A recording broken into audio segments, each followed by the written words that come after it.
Hello दोस्तों। स्वागत है आपका प्यारे से YouTube channel topper online classes में। तो आज हम पढ़ने वाले हैं इतिहास, क्या सोशल साइंस। ठीक है, क्लास 10th में बहुत इंपॉर्टेंट है जो हमारे 2025 बोर्ड में आने वाला है। तो मिस मत कीजिएगा, अपने दोस्तों के पास शेयर कीजिए और नए यूट्यूब चैनल पे तो सब्सक्राइब कर लीजिएगा। तो बिना कोई देरी करते हुए हम स्टार्ट करते हैं। ठीक है, यूरोप में राष्ट्रवाद। देखो, यूरोप क्या है? यूरोप एक महादेश है। क्या है? महादेश। इतना तो आप लोग जानते होंगे, यूरोप महादेश है। ठीक है, विश्व में 7 महादेश है। ठीक, कितने हैं? 7 महादेश हैं। 7। ठीक, यूरोप एक महादेश है। ओके, अब समझते हैं राष्ट्रवाद है क्या। राष्ट्रवाद सिंपल भाषा बोले तो राष्ट्र के प्रति प्रेम की भावना को ही राष्ट्रवाद कहते हैं। ठीक, तो अब जैसे कि अब एग्जाम में आएगा क्वेश्चन थोड़ी ना लिख देंगे राष्ट्रवाद के प्रति। ऐसे राष्ट्रवाद है क्या, तो राष्ट्र के प्रति प्रेम की भावना को राष्ट्रवाद कहते हैं। अब जैसे एग्जाम में आएगा 2 नंबर में, राष्ट्रवाद है क्या, राष्ट्रवाद से आप क्या समझते हैं। ठीक है, तो लिखेंगे हम लोग, यह एक ऐसी भावना है जो किसी विशेष भौगोलिक, सांस्कृतिक या सामाजिक परिवेश में रहने वाले लोगों में एकता एकता ही वाहक बनाती है, एकता की वाहक बनाती है। ठीक है, तो देखिए, राष्ट्र सब समझते हैं क्या। जैसे कि हमारा देश भारत है। ठीक है, हम लोग भारत में रहते हैं। तो अब हमारे भारत में कोई घटना हो गया। ठीक, तो जब हम घटना के बारे में टीवी या अखबार के द्वारा हम जानते हैं तो लगता है कि ये घटना हो गया, हमारे दिल में मतलब अंदर में लगता है कि ये चीज नहीं होना चाहिए था, ये बुरा हुआ। यही प्रेम है, यही प्रेम की भावना को राष्ट्रवाद कहते हैं। ठीक है, तो अब देखिए समाज के प्रति प्रेम की भावना को ही समाजवाद कहते हैं। अब देखो, यूरोप में राष्ट्रवाद का शुरुआत पुनर्जागरण काल से हुआ। अब ऑब्जेक्टिव में पूछेगा यूरोप में राष्ट्रवाद की शुरुआत कब हुआ, तो पुनर्जागरण काल से। ठीक है, पुनर्जागरण काल, इसको लिख लीजिएगा आप, स्क्रीनशॉट ले लीजिए, नहीं तो अभी लिखना चाहते हो तो लिख लीजिए। ठीक है, अब 1789 फ्रांसीसी से आप क्या समझते हैं। ठीक है, 1789 में फ्रांसीसी क्रांति हुआ था। और फ्रांसीसी क्रांति समझते हैं क्या है। ठीक है, तो 1789 की फ्रांसीसी क्रांति से आप क्या समझते हैं, हेडिंग डाल लेंगे। कलम कॉपी ले, उम्मीद करते हैं कलम कॉपी लेके बैठिएगा आप लोग, क्योंकि ये बहुत बहुत इंपॉर्टेंट है। ठीक, तो मिस मत कीजिएगा और शेयर कर दीजिए, और नए हैं तो चैनल को सब्सक्राइब, लाइक, कमेंट कीजिएगा। जहां नहीं समझ में आ रहा है कमेंट कीजिए। ठीक है, अब हम समझते हैं 1789 की फ्रांसीसी क्रांति है क्या। ठीक है, 1789 में फ्रांस का राजा कौन था? लुई 16वां। कौन है? लुई 16वां।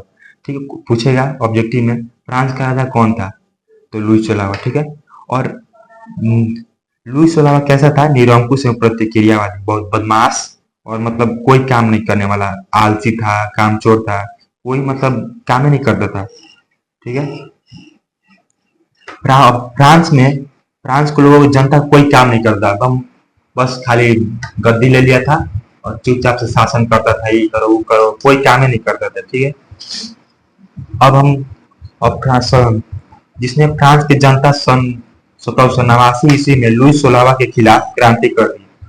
भाई कोई काम नहीं करेगा तो जनता क्या करे, परेशान हो गया था जनता, ये कोई काम ही नहीं करता था, तो परेशान होके ये इसको क्रांति कर दिया। क्रांति मतलब इसको हटा दिया, क्यों क्रांति किए लोग। ठीक है, अब आगे बढ़ते हैं। सब ये देखिए बहुत इंपॉर्टेंट है लोग, स्टार मार के लिखते चलें, लिखे हैं तो लिखते चलेंगे, नहीं तो स्क्रीन शॉट ले लीजिए, पूरा वीडियो देखिएगा।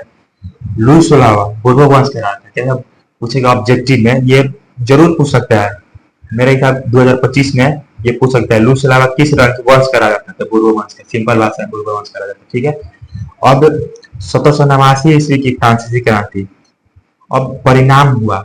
अब जैसे कोई भी चीज हुआ, जैसे हम एग्जाम दे रहे हैं तो उसका परिणाम निकलेगा, वही है परिणाम का मतलब वही है, परिणाम का मतलब वही है। लुई 16वां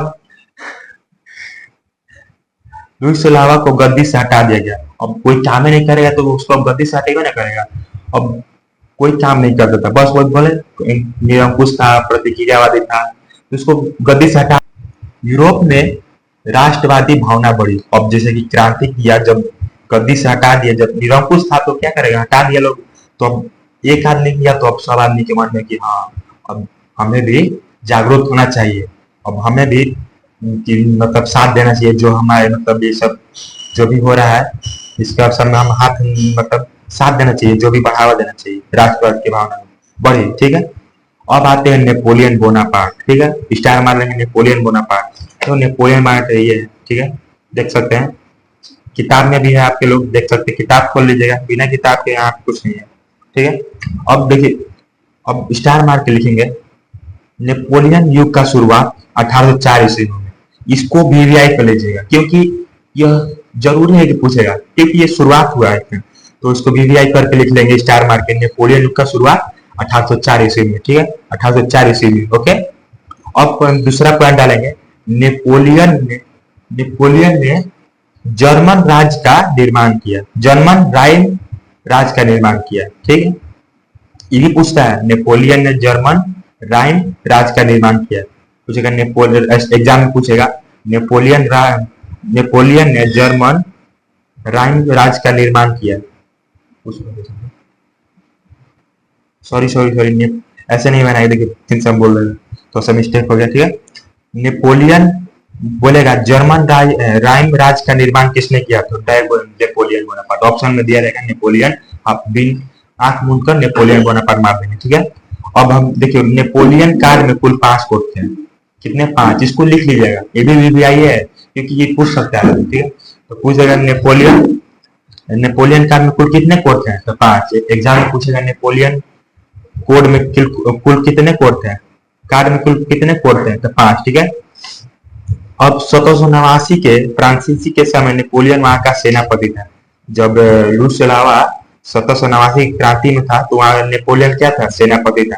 एग्जाम में पूछेगा 1789 क्रांति के समय नेपोलियन बोनापार्ट वहां का क्या क्या क्या था, तो सेना था, क्या था, सेना, सेनापति था, ठीक है, देख लेंगे सेनापति, इसको स्टार मार्क लिख लीजिएगा। अब दूसरा पॉइंट है, नेपोलियन ने जर्मन के 300 छोटे राज्य का 39 राज्यों में विभक्त कर दिया, ये भी बहुत अच्छा काम किया, मतलब 300 छोटे छोटे राज्य था, उसको 39 राज्यों में विभक्त कर दिया, अच्छा काम किया है ना, ठीक है। नेपोलियन बोनापार्ट अच्छा था। अब देखते हैं आगे, 1815 ईस्वी में नेपोलियन युग की समाप्ति हो गई, ठीक है, 1815 ईस्वी में नेपोलियन युग की समाप्ति हो गई, क्या समाप्ति हुई, तो ये इसको भी वीवीआई कर लेगी, क्योंकि ये बहुत मोस्ट इंपोर्टेंट है, ठीक है, क्योंकि ये पूछेगा शुरुआत और खत्म, ये तो जरूर पूछता है एग्जाम में, तो पूछेगा नेपोलियन युग का समाप्ति कब हुआ, तो 1815 ईस्वी में, ठीक है, इसमें कोई दिक्कत नहीं होनी चाहिए। उम्मीद करते हैं आप लोग अपने दोस्तों के पास शेयर करें और इसके स्क्रीनशॉट ले लें, क्योंकि ये बहुत इंपॉर्टेंट नोट्स है, इसको हम देखलांदाजी मत करें, ठीक है। अब पढ़ते हैं वियना सम्मेलन से आप क्या समझते हैं, ठीक है। पहले समझते हैं वियना है क्या, ऑस्ट्रिया का राजधानी है वियना, ठीक है, ऑस्ट्रिया का राजधानी कौन है, वियना, ठीक है। अब देखें वियना सम्मेलन से आप क्या समझते हैं, वियना सम्मेलन, ठीक, तो ऑस्ट्रिया के चांसलर मेटरनिक है, ऑस्ट्रिया के चांसलर मेटरनिक सन 1815 ईस्वी में ऑस्ट्रिया की राजधानी वियना में एक सम्मेलन बुलाया, ठीक है, सम्मेलन बुलाया था, क्या सम्मेलन, इसको ये 5 नंबर में पूछेगा, ये 2 नंबर में पूछेगा, इसको स्क्रीनशॉट ले लीजिए, ठीक है। इसको ऑस्ट्रिया के चांसलर मेटरनिक ने सन 1815 ईस्वी में ऑस्ट्रिया की राजधानी वियना में एक सम्मेलन बुलाया, इसे ही वियना सम्मेलन कहते हैं, ठीक है, इसमें कोई दिक्कत नहीं होनी चाहिए। इस सम्मेलन में यह निर्णय लिया गया, कोई सम्मेलन होगा तो कोई ना कोई निर्णय लिया जाएगा, कोई रिजल्ट आएगा, है ना, ठीक है। तो निर्णय लिया गया कि यूरोप में पूर्ण उसी व्यवस्था को लागू किया जाए जिसे नेपोलियन के युग में अस्त व्यस्त कर दिया गया था, ठीक है, अस्त व्यस्त करें, इसको स्क्रीनशॉट ले सकते हैं, ठीक है। वियना सम्मेलन से पूर्ण बुर्बो वंश का स्थापना हुआ, वियना सम्मेलन हुआ तो बुर्बो वंश का स्थापना हुआ, ठीक, और वहां का राजा कौन बना, लुई 18वां, पूछेगा ऑब्जेक्टिव में ऐसा पूछेगा कि वियना सम्मेलन के दौरान किसका स्थापना हुआ, तो बुर्बो वंश का स्थापना हुआ, ठीक है। वहां का फिर उसके बाद पूछेगा वियना सम्मेलन के दौरान कौन राजा बना फ्रांस का, तो लुई 18वां को, ठीक है, एग्जाम में ये जरूर पूछता है, ठीक, ये सब दखलंदाजी ना करें, ठीक है। अब आते हैं मेटरनिक, मेटरनिक के बारे में जानते हैं, देखिए मेटरनिक क्या है, देख सकते हैं हमारे बुक में है मेटरनिक,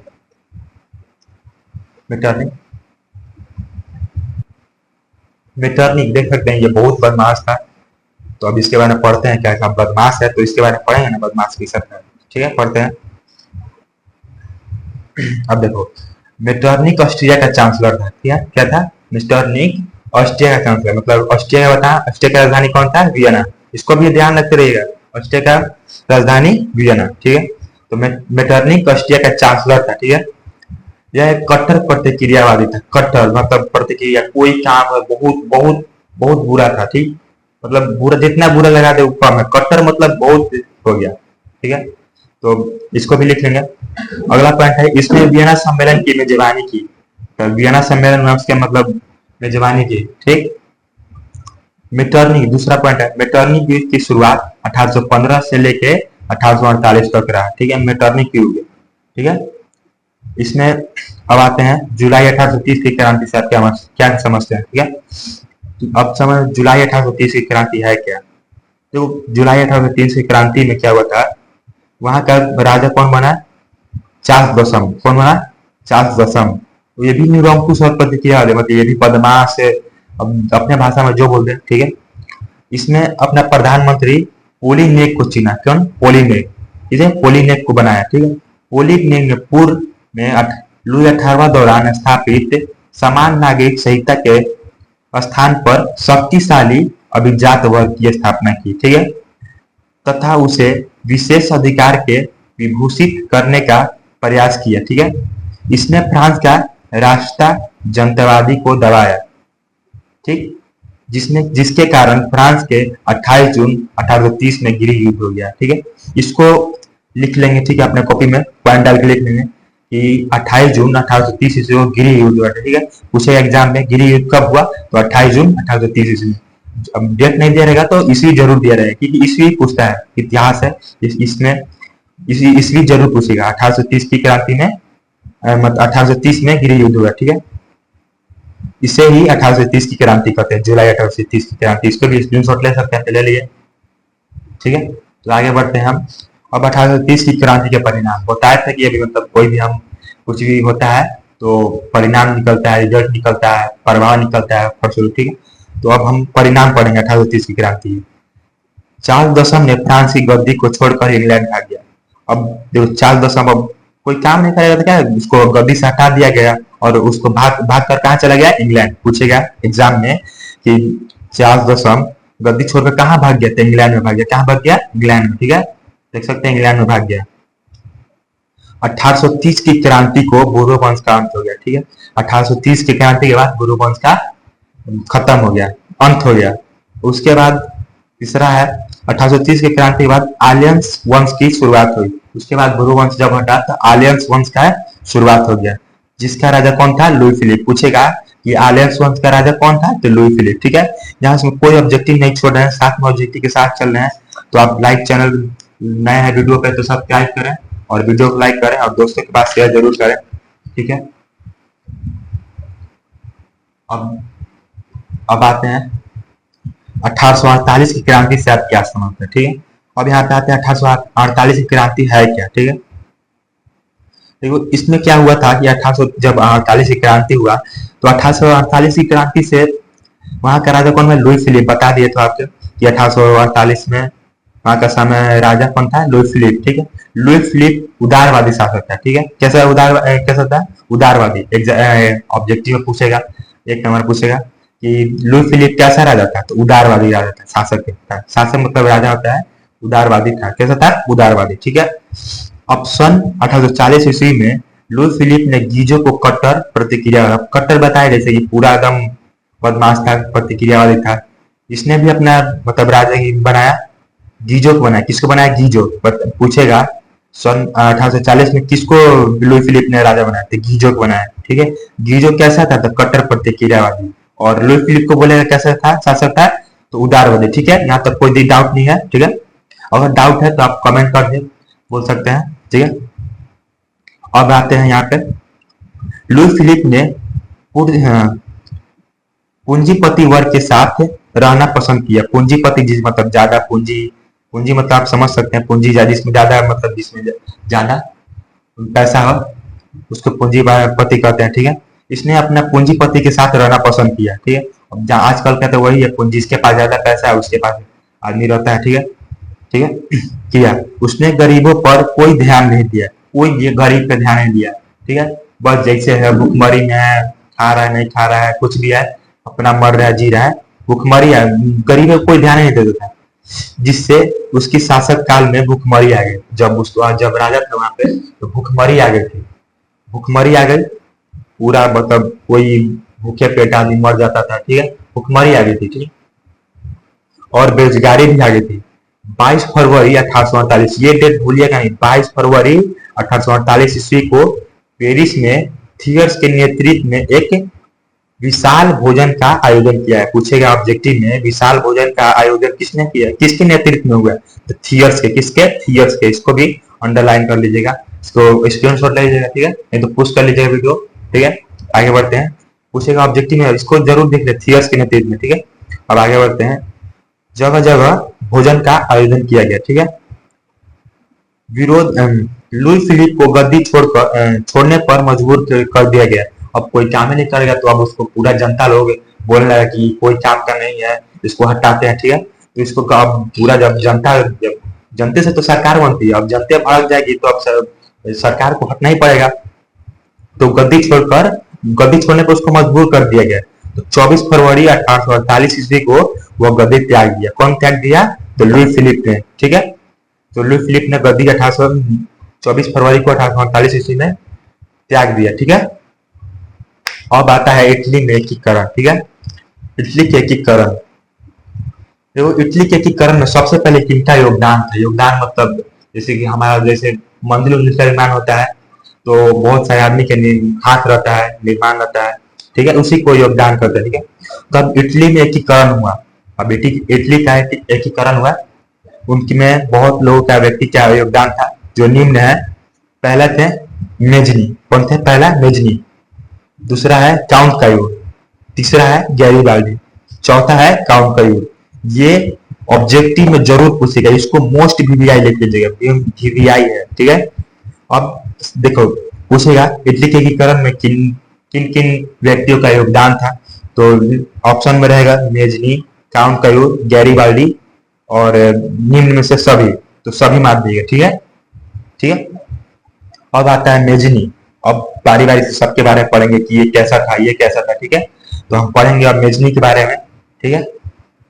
अब मेजनी का जन्म 1805 ईस्वी में, इसको जरूर लिख देगा क्योंकि ये पूछेगा मेजनी का जन्म कब हुआ, तो 1805 ईस्वी में, ठीक, 1805 ईस्वी में मेजनी का जन्म हुआ। अब आते हैं आगे, मेजनी के संबंध में गुप्त दल कार्बोनरी से था, ठीक है, पूछेगा ऑब्जेक्टिव में गुप्त दल, मेजनी का गुप्त दल क्यों था, तो कार्बोनरी से था, ठीक। कार्बोनरी का गठन राष्ट्रवादी द्वारा किया गया था, ठीक है, जिसका उद्देश्य छापामार युद्ध के दौरान स्वतंत्र के को नष्ट कर गणराज्य की स्थापना की, ठीक है। प्रसिद्ध राष्ट्रवादी, यहाँ पे आते हैं, प्रसिद्ध राष्ट्रवादी नेता जोसेफ मेजनी, पूरा नाम क्या था, जोसेफ मेजनी, ठीक है। यहाँ पे कोई गड़बड़ा भी जाता है कि जोसेफ कहाँ से आ गया, तो उसका पूरा नाम था जोसेफ मेजनी, ठीक है, का संबंध इसी दल से था, ठीक है। मेजनी ने नागरिक आंदोलन का आयोजन करते हुए उत्तरी तथा मध्य इटली में एकीकृत गणराज्य करने का प्रयास किया, ठीक है। लेकिन ऑस्ट्रिया के चांसलर मेटरनिक द्वारा इस राष्ट्रवादी भावना को हार हुई, ठीक है, और पलायन कर गया, पलायन मतलब छोड़ दिया, जब कोई बात नहीं माना, हार हो गई इसकी मेजनी का, तो प्लान कर गया। मेजनी सहित कार्य गणतांत्रिक विचारों का समर्थ और योग्य सेनापति तथा सन 1831 ईस्वी में मेजनी ने यंग यूरोप की स्थापना। पूछेगा ऑब्जेक्टिव में, यहाँ से देखो ध्यान देंगे, यहाँ पे बहुत ध्यान दीजिएगा, अपने पूछेगा मेजनी का स्थापना, नहीं गलती, सॉरी, यंग यूरोप की स्थापना किसने की, तो मेजनी, ठीक है। यंग यूरोप की स्थापना किसने की, तो मेजनी, ठीक है। और यंग यूरोप ने राष्ट्र के आंदोलन को बढ़ावा दिया। सन 1848 ईस्वी में जब फ्रांस सहित पूरे यूरोप में क्रांति का दौर लाया, पूछेगा कि क्रांति का दौर कब लाया गया था, 1848 ईस्वी में, ठीक है। यही ऑब्जेक्टिव में पूछ सकता है। तो आगे देखेंगे, मेटरनिक को गद्दी छोड़ने पड़ा। अब सब वही गद्दी छोड़ छोड़ के भाग जाता था, तो मेटरनिक को भी गद्दी छोड़ना पड़ा। मेजनी संपूर्ण इटली में एकीकरण पर गणराज्य बनाना चाहता था। ये भी थोड़ा सा इटली के एकीकरण में पूरा इसका हाथ था, लेकिन कोई असफल रहा, ठीक है। ठीक, इटली का एकीकरण यहाँ पे सॉरी, जबकि सर्डिनिया पिडमाउंट का शासक चांसलर एल्बर्ट मेरे नेतृत्व में हो, ठीक है। इधर पोप चाहता था कि इटली का एकीकरण धार्मिक दृष्टि, पोप मतलब होता है जैसे कि पोप हमारे हमारे देश में जैसे पंडित होता है, पंडित उसी को उसके बाहर में पोप बोला जाता है, ठीक है। इंडिया में पंडित, यहाँ तो जैसे मंदिर में जैसे रहता है पंडित और मस्जिद में मौलाना लोग रहते हैं, वैसे ही क्रिश्चियन लोग के पोप रहते, ठीक है, रहता था। इटली का एकीकरण धार्मिक दृष्टि से, ये पोप चाहता था ना कि इटली का एकीकरण धार्मिक दृष्टि से हो। धार्मिक दृष्टि पूछेगा कि इटली का पोप इटली का एकीकरण कैसा कौन दृष्टिकोण से जाता था, तो धार्मिक दृष्टिकोण से, ठीक है। यहाँ से ऑब्जेक्टिव बन सकता है। इन्हीं सब विचारों के कारण टकराने के इन्हीं सब विचारे के कारण इटली का एकीकरण मेजनी नेतृत्व में पूरा नहीं हुआ। बेचारा मतलब प्रयास किया लेकिन इसका असफल रहा, इसके नेतृत्व में पूरा नहीं हो पाया। इस प्रकार मेजनी की पुनः हार हुई और वह पलायन कर गया, पूरा हार गया, निराश हो गया और वो पलायन कर गया, ठीक है। अब आते हैं इटली का एकीकरण का द्वितीय चरण, ठीक है। द्वितीय चरण, सिंडिया पिडमाउंट का नया शासक विक्टर एमेनुएल था। पूछेगा ऑब्जेक्टिव में, सिंडिया पिडमाउंट का नया शासक कौन था, विक्टर एमेनुएल। इसको भी वीवीआई कर लीजिए, ये पूछता है, ठीक है। यह राष्ट्रवादी विचारों का समर्थ था, ठीक है, ये राष्ट्रवादी में समर्थ था, राष्ट्रवादी विचारों का समर्थ मतलब साथ देता था, ठीक है। यह महान पुर्तगाली ने काउंट कायूर का प्रधानमंत्री बनाया, ठीक है। विक्टर एमेनुएल ने महान पुर्तगाली काउंट कायूर को प्रधानमंत्री बनाया था, ठीक है। ऑब्जेक्टिव में पूछेगा विक्टर एमेनुएल ने किसे प्रधानमंत्री बनाया, तो विक्टर एमेनुएल को, ठीक है। अब आते हैं काउंट कायूर के बारे में पढ़ते हैं, ठीक है। अब है काउंट कायूर, यह असफल पुर्तगाली एवं राष्ट्रवादी था, ठीक। ये असफल पुर्तगाली था, ठीक। अगला पॉइंट है, जिसमें इटली के एकीकरण में सबसे बड़ी बाधा एस्टिया के नाम माना था, ठीक। और अगला है 1853 से लेकर 54 के क्रीमिया युद्ध में काऊर ने फ्रांस ने लड़ा था, ठीक।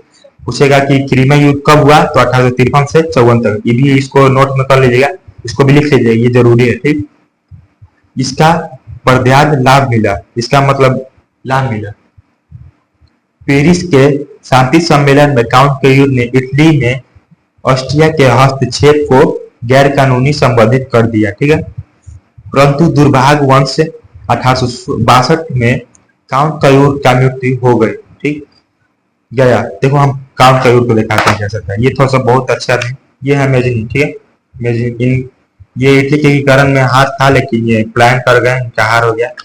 ये है काउंट कायूर, देख सकते हैं, दिख रहा है काउंट कायूर, ठीक है। काउंट कायूर अब यहाँ पे थे, कहाँ पे थे, यहाँ पे। परंतु दुर्भाग्यवश 1862 में काउंट कायूर की मृत्यु हो गई।